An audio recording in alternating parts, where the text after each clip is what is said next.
Good afternoon and welcome to a brand spanking new segment, rather obviously titled In Conversation With, a segment specially designed to showcase the backstories of individuals who have made an impact.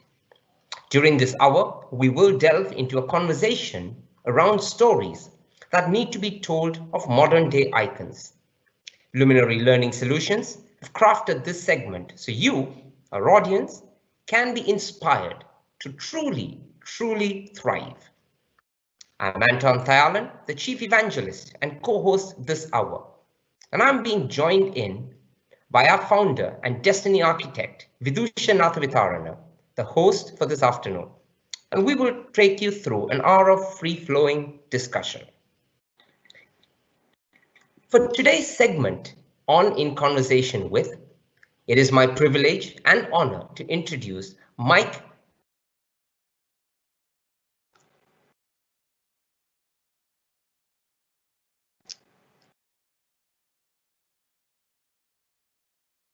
and a speaker, a 5-time professional services entrepreneur and for IBM eVisionary. With over 3 decades, Mike has successfully advised leaders and their teams during times of immense change. His robust story-driven process helps bring clarity to their stories, strategic plans, brands, reorganizations, customer experiences, and game plans. He is a serial innovator and started one of the world's first digital agencies known as Galileo. He also started the customer experience practices at IBM and now runs a hybrid strategy experience story consultancy known as the Storyminers of United States of America. Some of his clients include AT&T, Adobe, Apple, Delta Airlines, Holiday Inn, IBM, to name a few. His clients have captured over 2 million in added value, 2 million USD in added value by applying his ideas and processes. He's an award-winning speaker and a coach with experience in over 24 countries. A husband, a dad, a hiker, a woodworker, traveler, civic volunteer, and from what I know, always curious and sometimes funny too, polite in all the cultures. On that note, welcome Mike and a good afternoon. It's a pleasure to be here. Thanks for having me. And Vidusha, I love your title, a destiny architect. That's awesome. Mike, before we dive into a hot topic, you are an authority on customer experience and you're world-renowned. I'm curious to know, why did you get into the customer service space? And what is the one thing that you believe is the silver bullet when it comes to customer experience? What a great starting question. The silver bullet for leaders is to learn to think like their customers and to focus on them first. That is the silver bullet. For years, we've been trained to think about what's best for the business. How do we make more money? How do we reduce our operating costs? But we don't really think about how do we create value for customers and others in our ecosystem. So the silver bullet is to think about customers and to think about how your business can deliver better outcomes for them. And the part that you asked about, what was the moment, when I figured out that customer experience was something that I wanted to pursue, I remember that very clearly. I was sitting in an IBM meeting. I was playing the role of eVisionary there. It was part consultant, part practice lead, and part company representative, getting on video and traveling and stuff like that, talking about the future of IBM's technologies. And we had some ideas based on finding all kinds of cool intellectual property inside of IBM. So I said, why don't we do this? Blah, blah, blah, blah, blah, whatever the idea was. And they go, Mike, you can't do that. I said, why? And they said, well, you can't boil the ocean. Nobody can boil the ocean, a phrase that means the effort is just too big and any attempt, no matter how hard, will be futile. Well, I thought about it a lot and I decided at that moment to disagree. And I've built my career on boiling oceans ever since. And it's possible. You really can boil an ocean. And our whole planet is doing it right now, but besides the climate change joke, but the way you do it is not to put all of your effort into one thing, which is the way most leaders have been trained to work. Find the most important thing and push on that. And they usually focus on the thing that's for them. They want a pool in the back of their mansion. They want something, whatever it is that they want is what they focus on. But that's not what customers care about. Customers care about what you're doing for them. And when you harness the energy of all the people, the capabilities, the technologies of your organization, and you aim it squarely at what your customers need the most and care about, you're all but guaranteed to start to create a shift inside of your organization so that things naturally line up and it becomes easier, faster, and less expensive to deliver what customers want. So when that light bulb kind of hit me, that's when I found customer experience. My mentor in that business, and I'll wrap up real quickly. My mentor in that business was a guy named Lou Carbone. He runs Experience Engineering. He was one of the first. You should get him on your show. He's an awesome, awesome fellow. But we brought him in on the first assignment that I sold at IBM, which was to do the McDonald's digital drive-through. And that was in 1999, a long time ago. And by the way, a year and a half ago, they introduced the digital drive-through. I can't believe it took that long. there were many, fits and starts and trials and things like that. But back to that beginning, Lou taught me the technique around designing experiences rather than just letting them happen. That was the silver bullet that he shared with me. And he's been a mentor and a friend ever since, just a really awesome guy. Can I weigh in on that? Because I think what you say absolutely makes perfect sense. It's just that it's a really, really hard sell sometimes, because like you said, we are not taught to think that way. We are taught to think what makes it easier for the process, or what makes it simpler to run as a policy or a procedure. So you always look inward first. You don't look outside at the client first. And that's a fundamental error, I agree. But what can you do to kind of get both? And it's one thing for an enlightened CEO to kind of see it. It's another for the entire management structure to see it. So yeah, it's hard. What would you do? Because I know some of the work that you do now revolves around change management. How do you change that mindset? How do you go about doing that? Well, let's dig into the word change management for a second. I don't know if that's the best term for that category of work. Just think about the words: managing change. Change evolves. Change happens. Change is something that every single person has to elect. So the whole idea of managing the way people think and grow and evolve is just, I guess the British word would be bonkers, It's just crazy. But let's take your question at face value, because it's a really, really good question. We have a couple of services that you can find on the Storyminers website at storyminers.com. And one of them is undercover tours. And the idea behind that is we'll take executives on tours to competitors or even to their own stores. In different parts of the world, there's a franchise television show called Undercover Boss, where a CEO, puts on a beard or changes her hairstyle and goes in to see what it's really like at their company. And usually the show focuses on some kind of human interest. So there's always some crying and there's always some, free gift or something like that. But it's schmaltzy, a Yiddish word for a little over the top in terms of the emotional content. But it's interesting that when we've taken executives and frontline people to different businesses, be they in the same category or in a totally different category, they just kind of relax and their minds open up, and so do their eyes.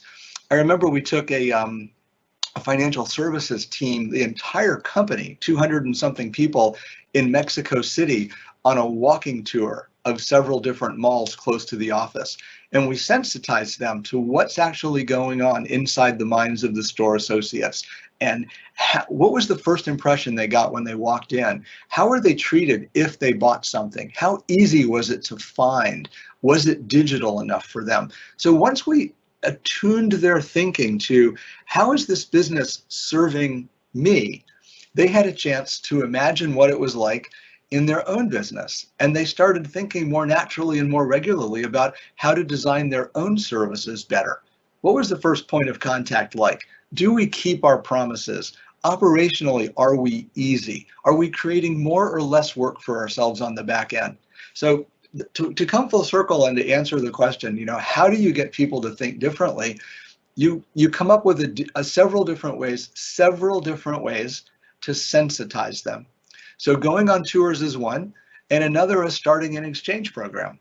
I was an exchange student to Brazil and to the former Soviet Union when I was in school, and it's fascinating to be in a different culture and see how things work. So take somebody from this part of your company and put them over there, and take somebody from here and put them over there, and then have structured conversations, much like you do on this podcast, and have them talk about some of the things that they see and they feel and some of the ideas that they notice, and then bring them in with top management to talk about some of the disparities. We're in the middle of an election cycle here in the United States, and there's no shortage of ideas about how to make things better.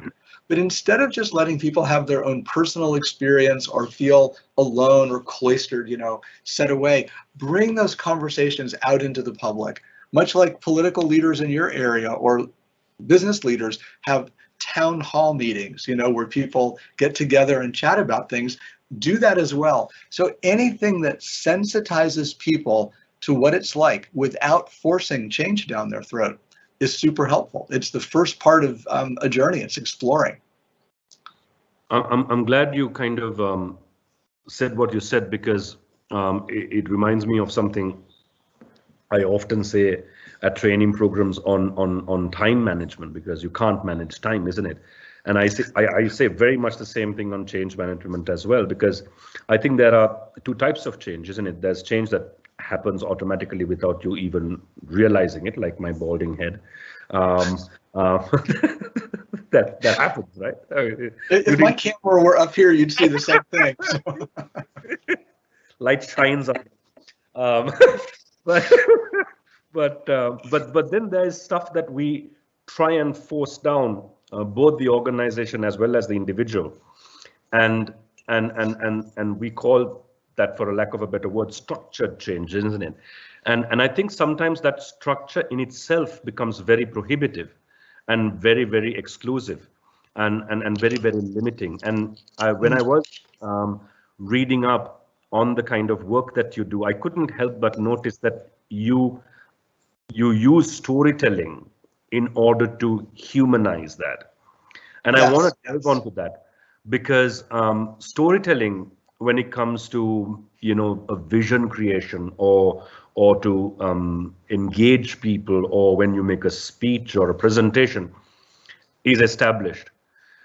But I must admit that when it comes to driving and inspiring change, as well as making sure that people become invested in the kind of future they want to create, yours was a very, very unique approach in taking on a very, very humanistic approach to it, as well as a very, very storytelling is something very, very close to our hearts, because most of our cultures impart values by storytelling from the first time a kid is born, and storytelling is part and parcel of our culture. But when it comes to mainstream management, it's something that generally gets boo-booed about as wishy-washy stuff, rather than structured McKinsey's 7S model, or Kotter's 8-step model, or whatever it might be, right? I mean, so I know it's a lot, but can I just probe you into why you got into that approach to something that is supposed to be rather hard-nosed when it's taught at business management schools? I think it was back to when I was an exchange student. I had a number of situations where I realized that two people could be in the same place, doing the same thing, subject to the same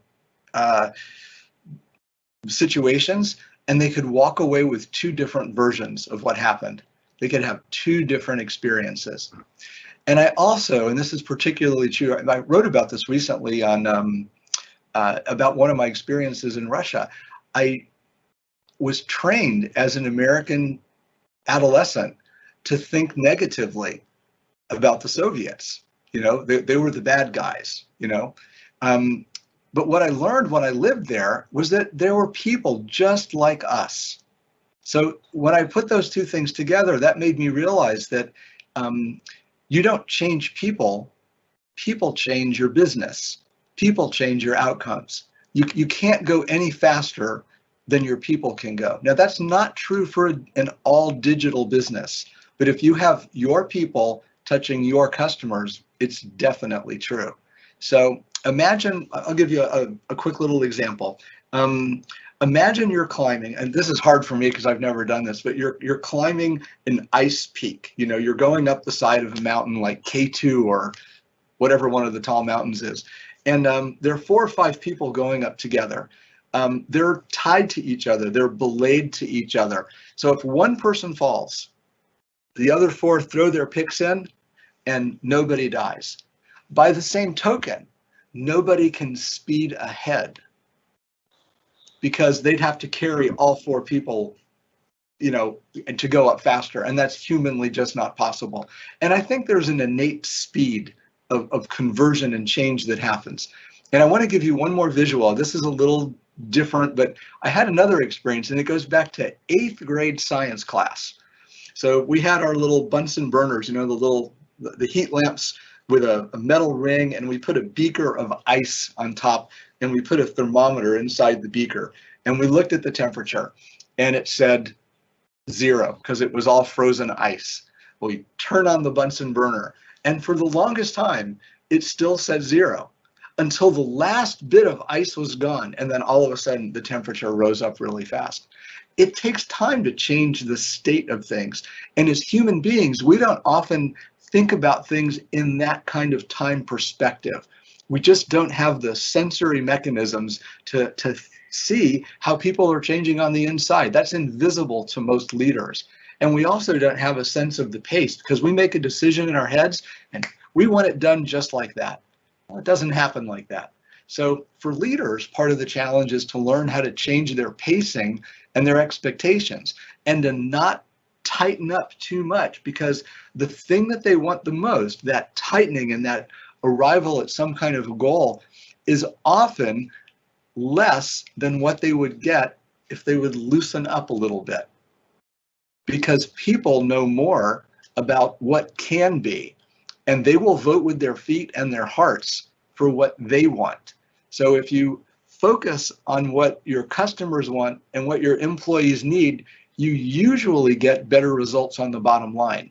And the breakout brands, the ones that have entered the Fortune 500 and not left, because they're more leaving every year than ever before in history, those are the ones that are doing things a little bit differently. Those are the ones that have multiple goals and are using a rise the tide approach to creating value. And I think I'm getting all over the place here, but I hope that makes a little sense.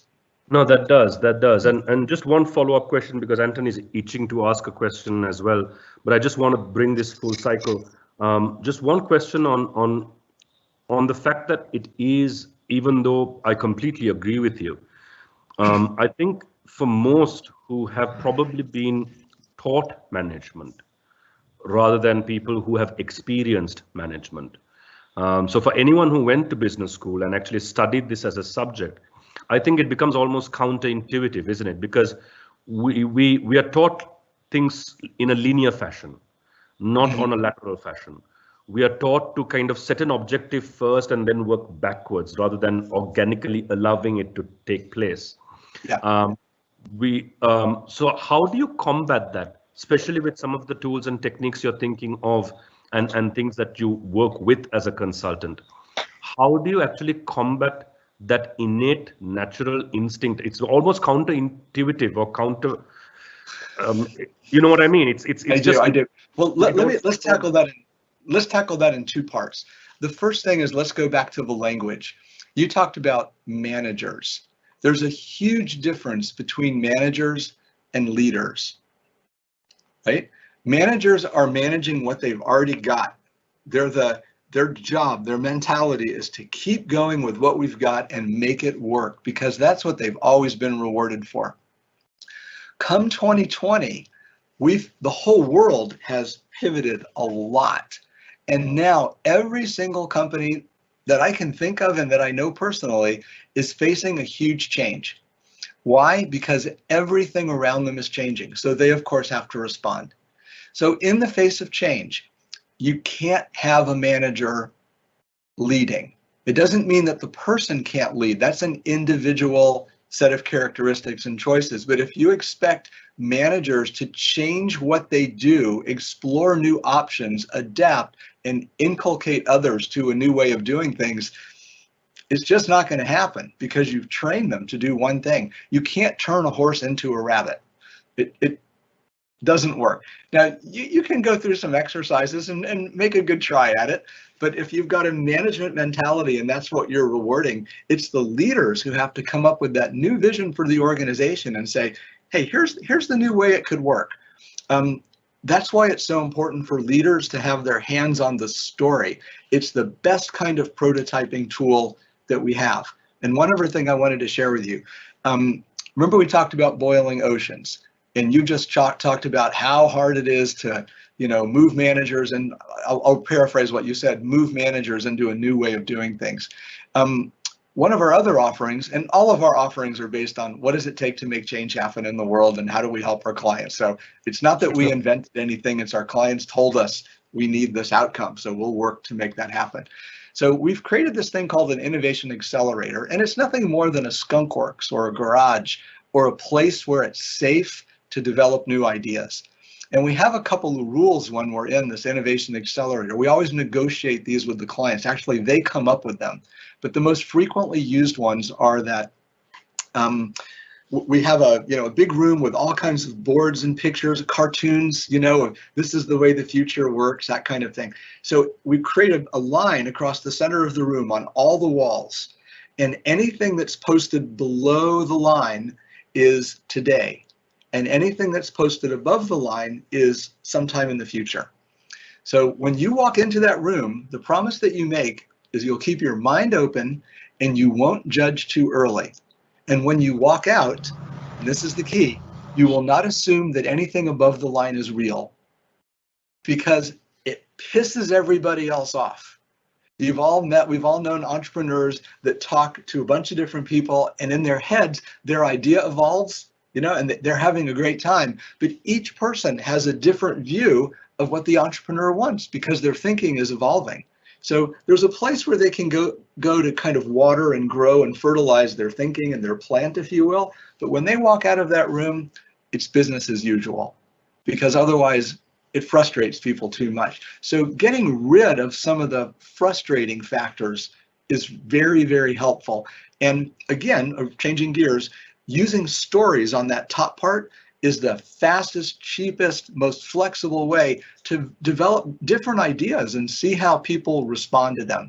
So in a large organization, the trick is to create a safe place where conversations can happen without risk of embarrassment, harm to one's career, and other things. And building that safe space is much more on the psychology side. You need a different kind of person to help create it and nurture it than it is on the business side. I remember at some larger companies I worked with, they'd assign an accountant or a business optimizer or a project manager, and they would just want to knock things out on a schedule. And it doesn't work that way. Like you said before, you've kind of got to grow together and let things flow. Did that give you the answer you were looking for? Okay. Absolutely. Mike, I know you said the importance of building stories or storytelling in order to establish this and to create the organic growth. Now, we have organizations like Apple, Steve Jobs. We've got Sir Richard Branson of Virgin, where their own stories have become part and parcel of the brand, and thereby the storytelling kind of works, right? The characteristics, the values, etc. But I guess my question to you is that something that can be done at all times? I mean, under what circumstances or conditions can an owner or a founder of an organization use his or her personal story to be able to build that brand? Does it always work, or are there conditions to it? That's a really interesting question. From my experience, and I hope that I won't piss too many people off, but about half the time those stories are engineered. They happen after the fact and they're kind of made up to fit the given circumstances. So the answer to your question is, unless you want a less than 50% chance of succeeding, no, that doesn't work. In my opinion, and this is personal belief and practice, the best hero of the story is never, ever, ever, ever the leader or the brand. It has to be the customer and the frontline employee. There is no other option for hero, because any business is hired to create value for its customers, and it does that by transforming something. You give them something they didn't have. You create a new opportunity, or you imbue them with a new capability. That's what your business is hired to do. There's some outcome of value that people are looking for. So on that way to transformation, to becoming better because of the purchase that you made, and I'm talking mostly B2B, but the logic I think still applies for B2C. You've got to make that customer the hero, and they have to feel it. We talked a few minutes ago about how important it is to unleash some energy on the inside of a company. If it's all about the owner, who cares? Maybe the stockholders. Otherwise, it's got to be the thousands or dozens or tens of thousands of employees who are in very similar situations, who also want to know that they made a dent in things, that they made it better, that they were part of that transformational story. I grew up in Orlando, Florida, which is not too far away from Cape Canaveral or Cape Kennedy, where a lot of the rockets went off, the race to the moon. And some of the engineers lived in my neighborhood. And I didn't understand what they were talking about at dinner conversations, but I knew that these men were so excited about what they were doing for the whole world. They were on a mission. So I think that the hero of the story should not be the CEO. It needs to be every man, which includes women and everybody else you can think of, so that they have a piece of that transformation. And that's exactly the right way to do it, because when you have a whole bunch of people turning keys and opening locks, you have so much more energy. You're working in a situation of abundance rather than scarcity. That's a whole different topic we could talk about, but so many people believe we're in a world of scarcity. The exact opposite is true. And that's why we need leaders to work with their folks. A quick question on that. Now, the issue is that, again, I'm completely on board with what you're saying. But just to play devil's advocate on this, because I think from a practitioner's perspective, there's always this question. A manager and a leader, even though we speak about it in two different terms, often inside an organization, are the same people.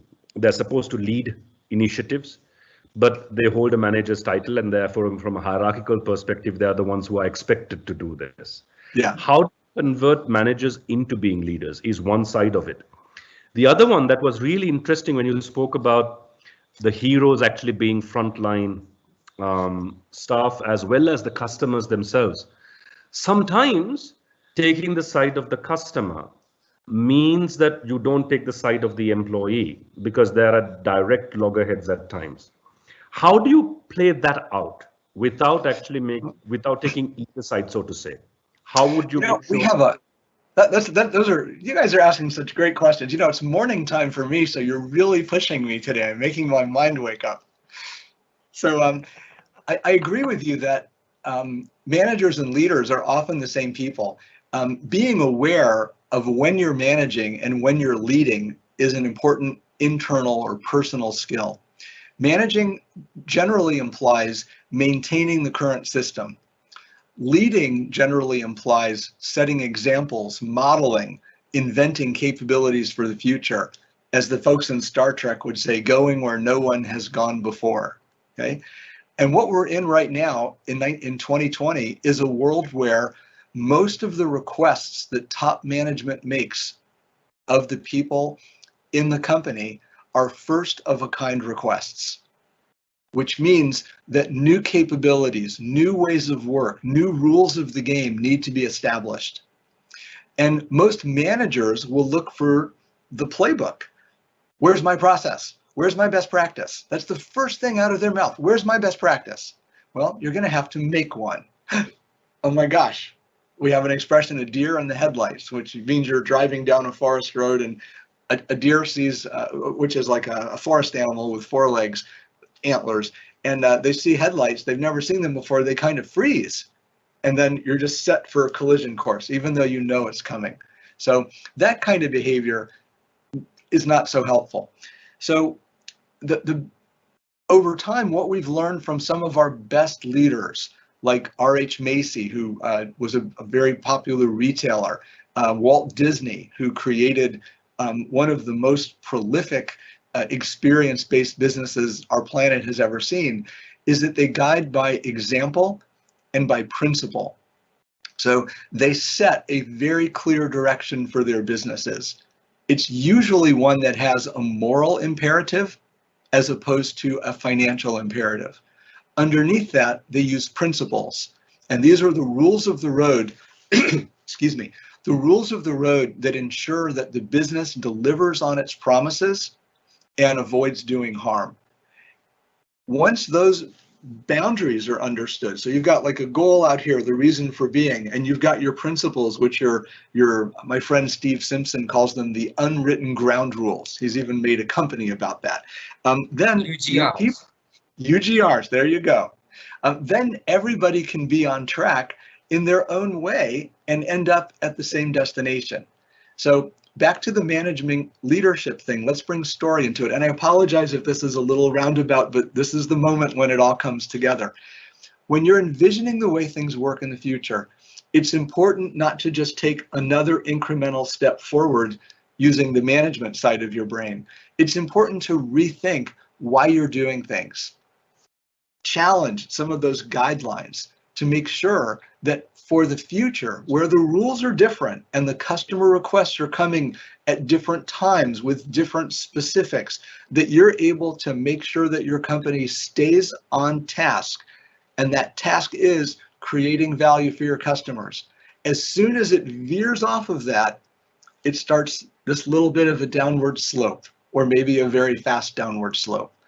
In our country, I'm going to go out on a limb here. I think we're starting to see that with our political machine.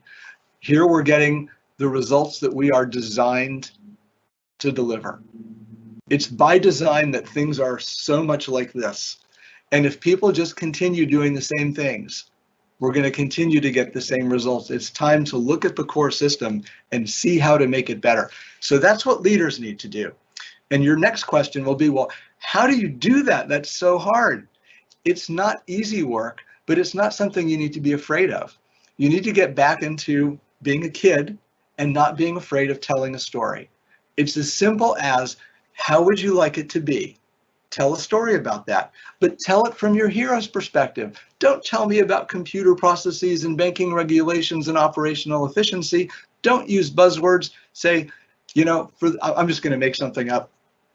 Joe woke up again, his alarm went off at 6:30 in the morning. And just like the last few days, the first thought in his mind was, oh, I've got to go to work again. All right, see how that sets up like a feeling and an emotion, and we're interested. So you can take advantage of our humans' wiring. We love stories. Like you said at the very, very beginning, we've learned for not millions, but tens of thousands of years through story what matters.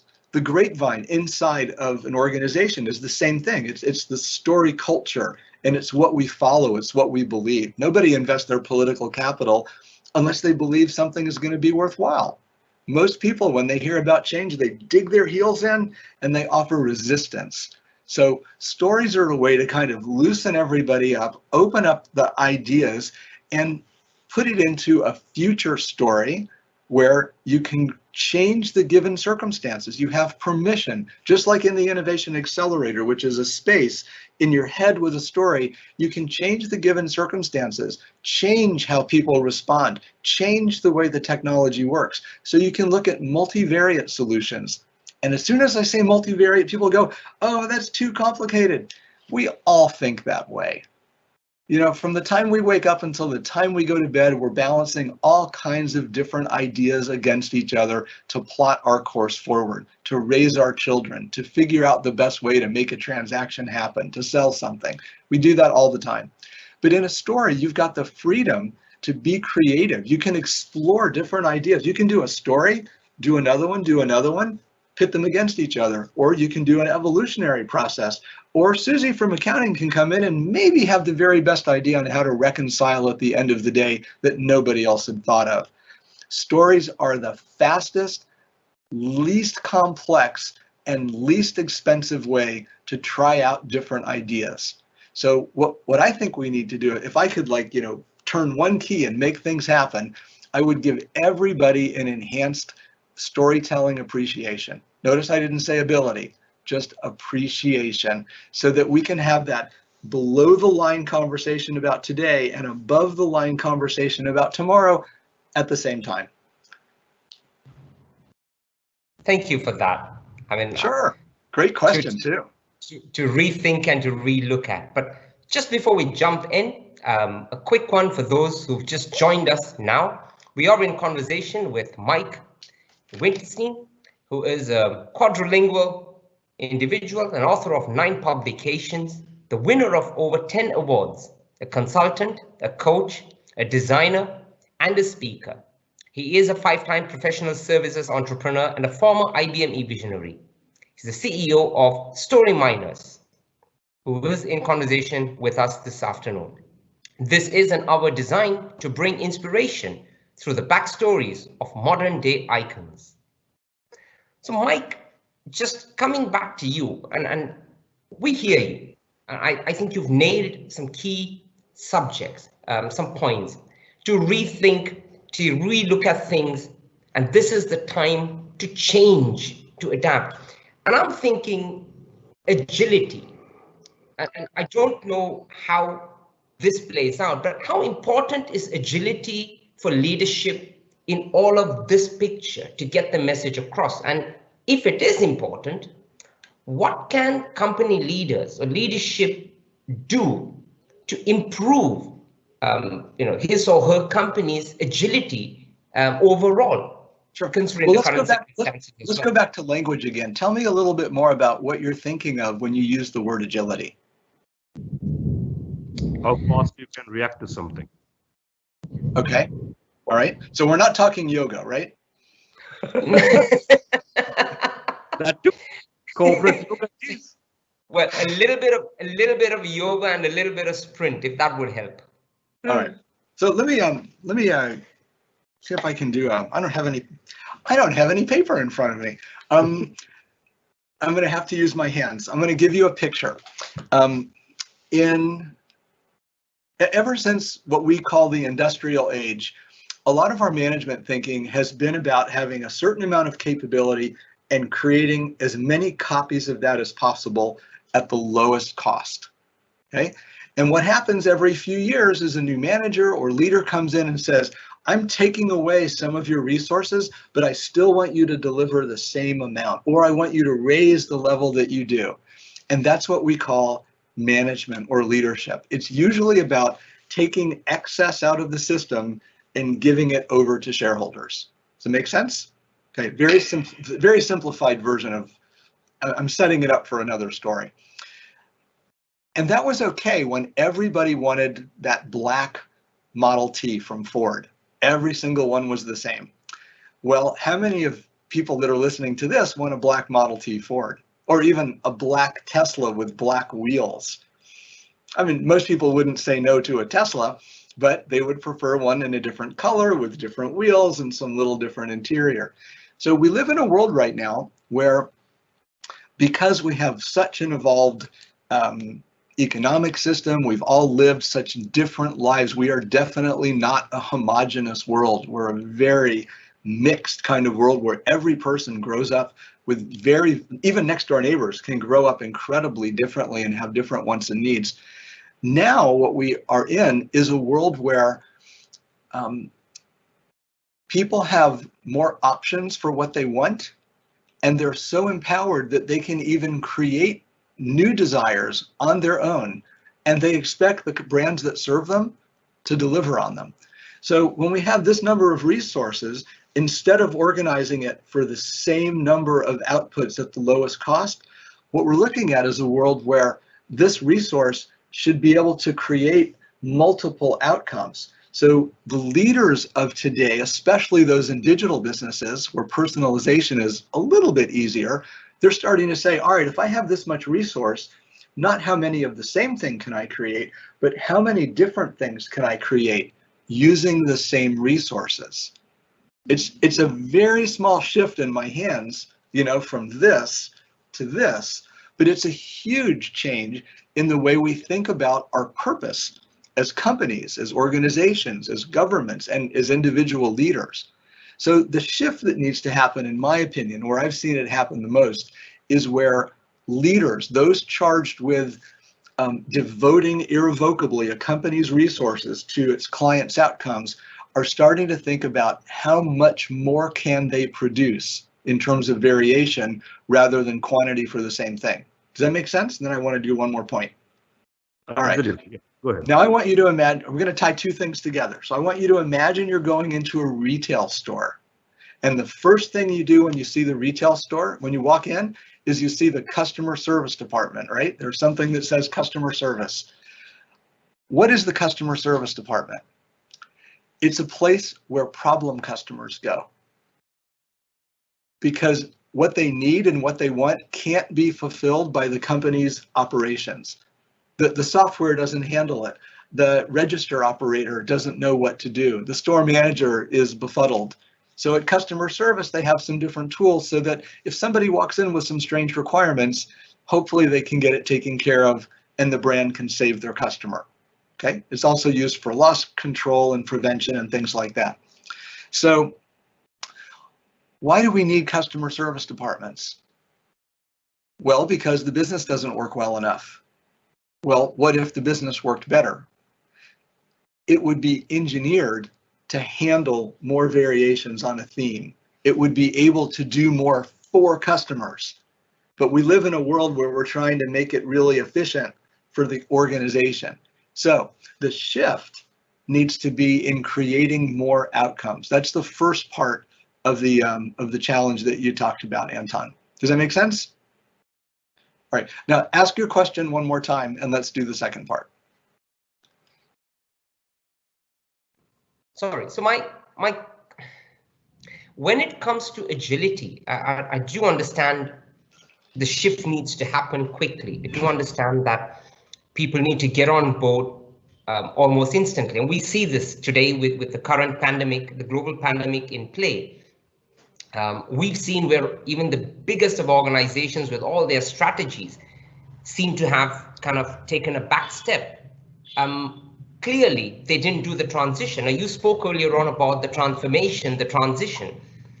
My concern is, clearly there is a gap. And you've just agreed with me that agility is important. It's crucial. But what can leadership do to sort of get that inbuilt into the organization, into the culture, into their practices? All right. And can I just aspect to that as well? I think in doing so, agility actually has become a bit of a buzzword these days, isn't it? I mean, we are looking at agile systems, we are looking at agile processes, we are looking at agile people as well.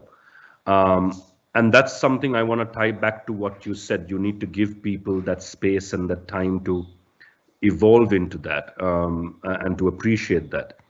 And sometimes we as organizations, unfortunately, don't have the time. So how can you fast track that in the modern business context from a people front perspective? Okay. All right. You guys aren't going to like this next part. You're not going to like it because it's not easy work and there's no light switch to throw to make things better. This is where the rubber hits the road. This is where it's really hard, but this is also what works, I promise you. The shift that needs to happen is to redefine the definition of outcomes, because most businesses and most leaders and managers are thinking about business outcomes. And usually they're thinking about their sponsors' outcomes. So shareholders first, leaders second, managers third, employees fourth, and somewhere down here way off screen are customers, right? Okay, I get mine first and then you can go, all right? So what we need to do is change the definition of outcome. Outcome is not the financial measure of success. That's what happens after you've achieved some kind of value delivery for your customer. So the first and most important outcome to focus on, and this is to make change. I'm not being heretical and saying don't make a profit. I'm not saying let's all be socialist or communist or whatever ist. All I'm saying is that we need to think about outcomes differently. We think about financial outcomes as the end all be all. We think about a quick fix. All right, it's time to do some good design work. It's time to think hard about how we do our customers' work. We are not doing our work. We are doing their work for them. We are giving them some kind of an outcome that they're willing to exchange value for. We're giving them some kind of a transformation that puts them in a better situation where they not only notice, but they feel and they act differently to have a better position in the world. We're enriching the way the world works by serving our customers. So the outcome is value for customer. It's about value creation. That's the biggest promise that we can make. When a brand makes a promise, like I usually hide some candy in here, but I don't have any right now. I like M&Ms and the little coated chocolate candies. And forever, the tagline or the strap line has been melts in your mouth, not in your hands. So it was a candy that you could carry in your pocket, okay? And sure enough, that promise is true. You never get messy storing or eating M&Ms. Now, you can't take ice cream with you to the movie theater because it just melts and you reach into your pocket and it's terrible. You can't do that. So the promise of M&Ms is just perfect. So what's the outcome of value that a business delivers to its customers? This kind of basic thinking about why the organization exists is one of the most important questions, in my opinion, right now, because we're facing so much change. In some businesses, 90% of what they do is still applicable for creating value for customers. In some businesses, it's the opposite. 90% of what they used to do has no value anymore for customers. So you've got to frame your whole business infrastructure, capabilities, leadership, example, experiences, possibly in a new direction. In my working experience, a couple of clicks, like a few degrees over, is enough to make a monumental difference, where people can understand what you're delivering that's new and different, where your sales messages land, where your employees feel a sense of renewed purpose and will work to make that few degree shift. You don't need to turn a battleship. Have you heard that phrase before? You know, it's very hard to change a battleship because they're slow and they weigh millions of tons and they take many kilometers to turn around in an hour. You don't need to do that. You just need to, you're sailing across the ocean, you're aiming for Sri Lanka, you go like that, you know, and you're in Australia. You know, it's not a big deal. A small difference makes a big difference down the road. All right, so let's go back to outcomes. If we think about outcomes as the biggest promise your brand makes for your customers, that would be our reason for being, okay? Underneath that, the business needs to create, the leaders need to create, the frontline people need to work with them to create a promise map, which is a network of commitments to each other. So it's one thing to say, our brand is going to be better at keep making candy that doesn't melt in your hands. Okay. Well, the engineering people, the chemists, the packagers, the marketers, the brand people, all need to focus in on that one thing. And inside the organization, there are a lot of mini promises that need to be kept. Okay, so that the brand can keep its big promise. So here's the thing, and this is the sentence I've been building up to say. Leaders, designers, future thinkers, future storytellers for the business need to be thinking about their business not in hierarchical pyramid terms, but in a network of capabilities manner. This department is in charge of uptime. This one is in charge of employee morale. This one is in charge of candy chemistry. And what are the commitments that they make to each other? Somebody's got to rethink the way that organization is put together, encapsulate some of the most important core capabilities, and don't mess with them, but embed them in a network of other things that make multiple outcomes possible, for customers. Let's take M&Ms, and I'm making this up on the fly. We've still got the promise of doesn't melt in your hands, okay? But what about melts like hot fudge and ice cream? That would be pretty cool. What if it would melt in ice cream? Something very cold. What if it could go to space?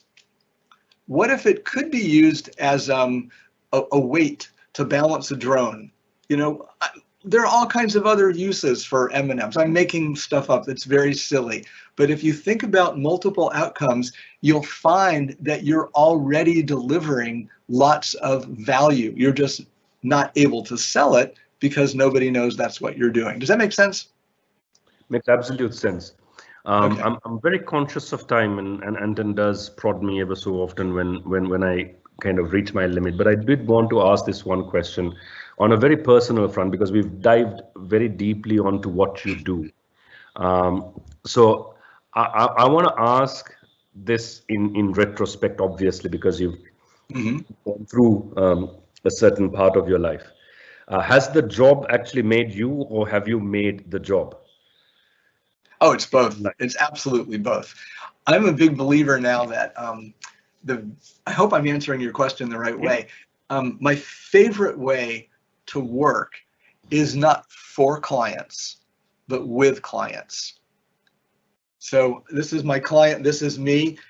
We don't exactly know if it's this kind of relationship or this kind of relationship, but we kind of stay together and we rub off on each other as we're going along, and that's how we come to better outcomes. So I'm very excited about being able to work that way, and I can tell very quickly when, I'll call it, an enlightened leader is open to collaboration, is open-minded, is wicked smart, very articulate, emotionally sensitive, able to collaborate and represent their weaknesses to their own employees. When they're very human, the results become a lot better business-wise because they've just got more aperture, they've got more room to work.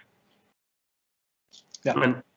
And can I just quick follow up onto that? Please. A favorite moment where you absolutely kind of thought, hey, you know what, I'm doing absolutely exactly what I love, and maybe that moment where I'm sure there are many, where you really dug deep to ask yourself, why am I doing this? Oh, let's do the second one first. The beginning of this year was filled with that day over and over and over again. So Storyminers for 15 years was one of the, in my opinion, one of the best customer experience design businesses.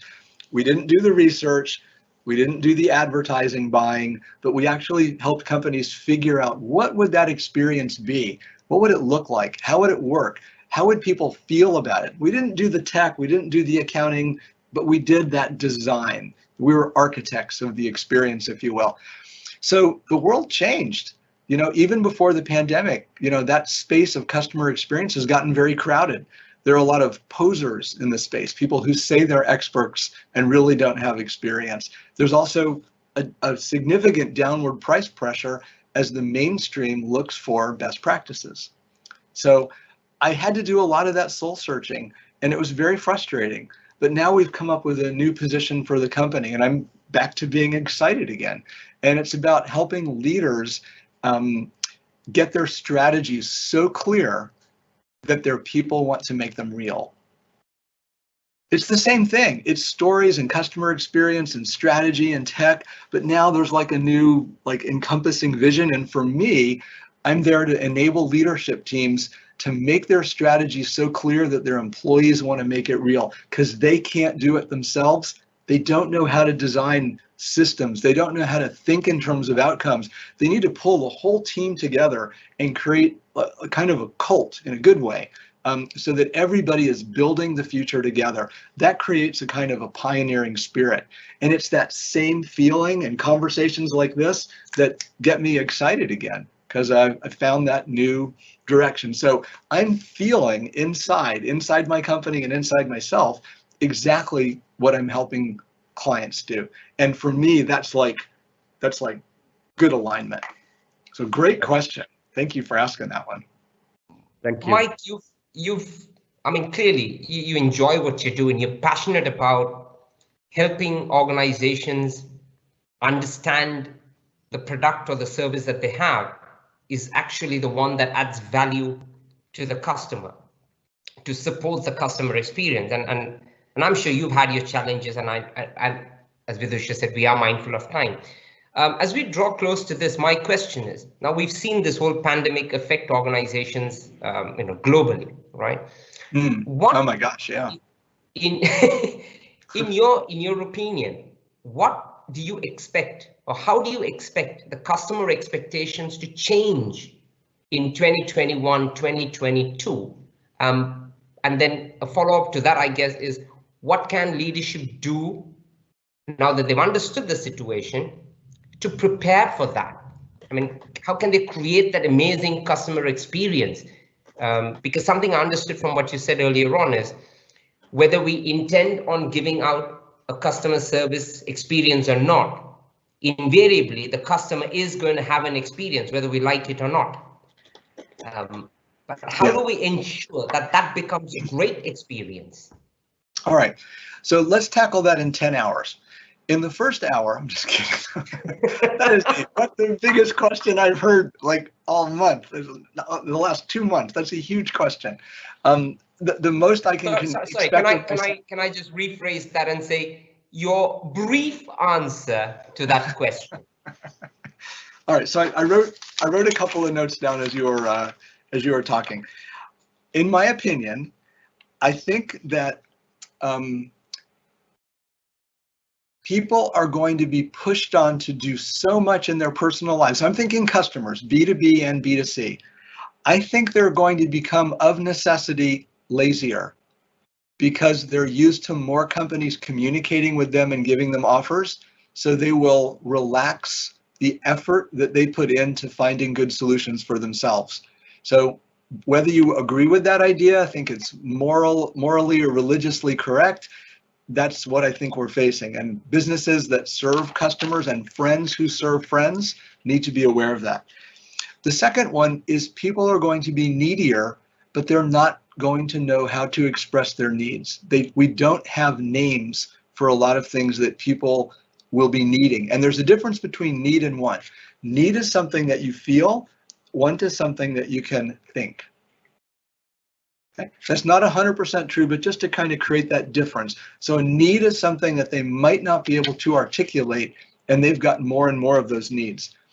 People are hungrier for something new and different and better, because what we've got left over after the pandemic is not working as well. We have a lot of businesses that are set up to work in a world that no longer exists. We have a lot of businesses that are capable of doing things that we need, but haven't made their own changes yet, so they're hungrier. And from a customer experience perspective, Anton, I think that the most important thing is invisible to most people, and it's their emotional needs. Because we have a lot of people that are hurting right now, and sometimes they don't even know it. Their friends can tell, but they can't. So emotionally, there's a lot of value that brands, products, services, people, call center reps, even chatbots can deliver to create that extra little touch of value for others. And that basically goes back to caring about other people. And I think, you've used the word, humanity, humanistic, balancing humanity and profitability. I think we need to err on the side of being a lot more personal. One more note. We also have to be careful to use our technology well, especially our artificial intelligence, because it can tell us a lot about how people are feeling. There's software, there's a company out of Romania called Plotto, Plotto, that I love to work with. And their software lets you do a video answer. but they take the video answer, they transcribe it to text, and they do sentiment analysis on it in seconds. They also detect the angles of your face and do facial recognition. Are you happy? Are you sad? Are you angry? It's very basic right now, but that kind of stuff is available and will be included in our rule sets.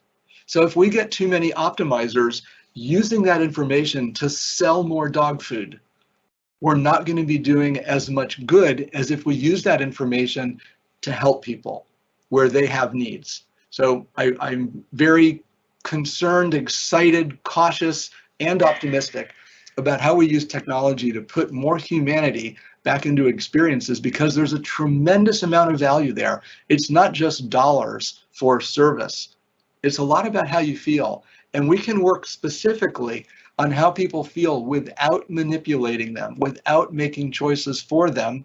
And I hope that more brands will choose to do that, because it's just healthier for all of us. And that's the only reason. It's not about profit. It's about just making the world a little bit better. And if we all do that, it'll work.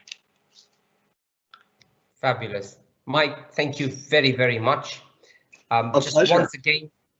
Once again, we were in conversation with Mike Wittenstein, author of 9 publications, winner of over 10 awards, a consultant, coach, designer, and a speaker. He is the CEO of Storyminers, based out of the US of A. This was an hour designed to bring inspiration through the backstories of modern day icons. So Mike, once again, thank you very much for carving out a moment in your time. I know it's an early one for you, but thank you very, very much for taking that time off your busy schedule. Appreciate that. This has been a truly thrilling ride and an inspirational one at that. And Vidusha and Anton, thank you for your amazing questions and for having me. It's a pleasure to spend time with you. I learned a lot. I'm charged up for the day. Great to hear that. To our audience, thank you very much for staying tuned, and I hope you enjoyed this segment as much as we did. We do have another interesting personality lined up for the segment next week, so do watch our social media spaces for the links to join in. If you've missed part of this conversation, it will be up on our YouTube channel, so do visit, subscribe, and hit that notification button to stay updated, and remember to share. A shout out to our technology partners, H1, going strong with our 3rd season. Thank you very much, Samath and his team, and Rashinta. With this, I bid you a wonderful rest of the day. Stay safe, stay productive,